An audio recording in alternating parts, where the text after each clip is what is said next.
Existem maternidades no Brasil que não só deixam as gestantes por horas de jejum pré-cesariana ou pré-parto normal e também horas de jejum pós o parto, seja cesariana ou parto normal.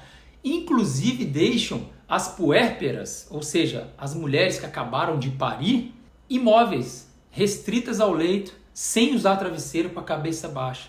E a explicação é por conta da raquianestesia. A questão é que não existe nenhuma explicação técnica, científica, obstétrica, anestesiológica e cirúrgica para deixarem as puérperas imóveis, restritas ao leito, sem poder usar travesseiro e até mesmo em jejum por conta de uma raquianestesia.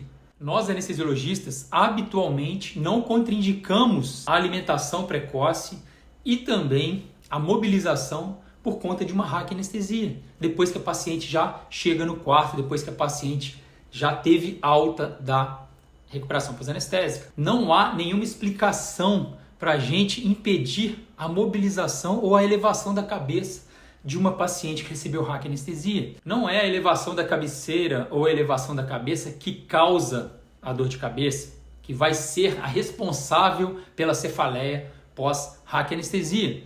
Na verdade, a cefaleia ela aparece depois que o paciente levanta a cabeça e some quando o paciente deita.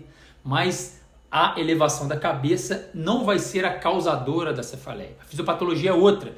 A fisiopatologia é relacionada à punção, ao agulhamento, ao uso da agulha e à permanência de uma fístula licórica que normalmente desaparece ou é corrigida espontaneamente depois de alguns dias. Então, a paciente ela deve ser estimulada a se mobilizar, a se levantar. Isso faz parte de uma melhora da recuperação do paciente pós-cesariano ou pós-parto normal. A raquianestesia também jamais será responsável por um jejum pós-operatório.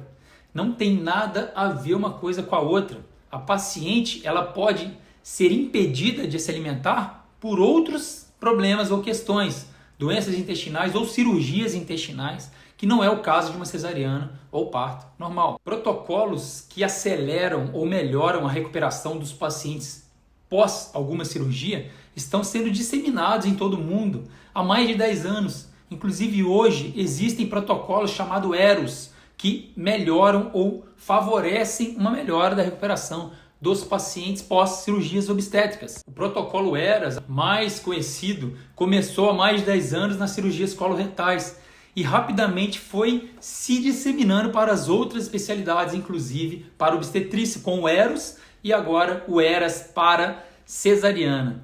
O protocolo ERAS para cesariana tem o intuito de acelerar a recuperação pós-operatória, de melhorar a recuperação da alta precoce, incentivar a alimentação precoce, a mobilização, diminuir risco de trombose, diminuir risco de infecção, incentivar o aleitamento materno e também aumentar o grau de satisfação das pacientes. Eu recebi relatos horríveis de pacientes que ficaram horas e horas de jejum sem poder se movimentar, tendo que amamentar seu filho deitado, sem ao mínimo usar um travesseiro e de jejum, contando o jejum pré-operatório de mais de 12 horas, mais o jejum pós-operatório de no mínimo 6. O paciente fica quase 24 horas de jejum, tendo que amamentar o seu filho. Isso é um absurdo, isso pode ser considerado má prática médica, isso pode ser considerado, inclusive, uma violação dos direitos humanos, inclusive violação dos direitos da mulher e da mãe. Nós, anestesiologistas, somos responsáveis pela aceleração da recuperação do paciente, pela melhora da recuperação pós-operatória, inclusive na cesariana.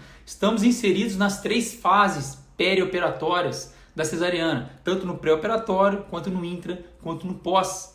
Mas eu vou falar agora especificamente do pré e do pós com relação ao jejum e à mobilidade. Olha como é que o protocolo ERAS para cesariana é bem enfático.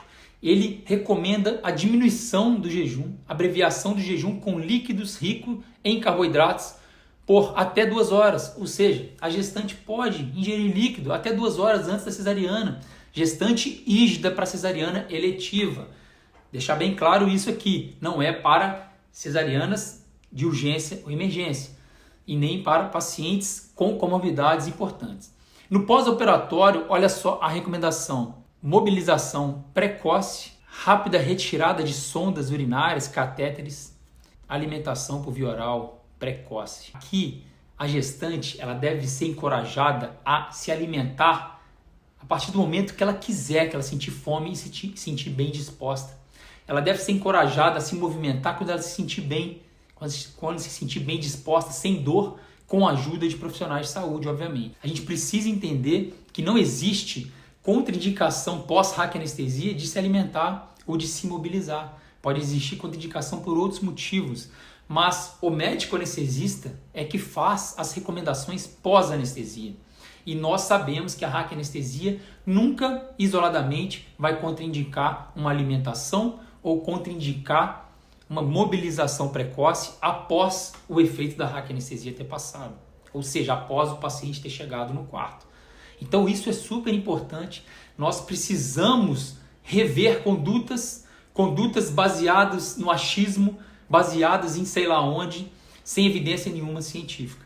Então a gente precisa melhorar, acelerar a recuperação, incentivar a deambulação, a se mexer, a comer, a amamentar, elevar o grau de satisfação de um dos maiores momentos da vida de uma mulher, que é o parto e o puerpério. É muito importante a gestante ter esse grau de satisfação, ter essa lembrança. A gente precisa oferecer a melhor experiência possível para a puérpera, para aquela mulher que acabou de parir. A gente precisa prevenir complicações cirúrgicas, como trombose, como pneumonia, dor crônica. A gente precisa acompanhar a evolução da medicina, a gente precisa acompanhar as últimas recomendações de sociedades internacionais importantes na área da saúde. São mensagens como essa que fazem nosso trabalho valer a pena.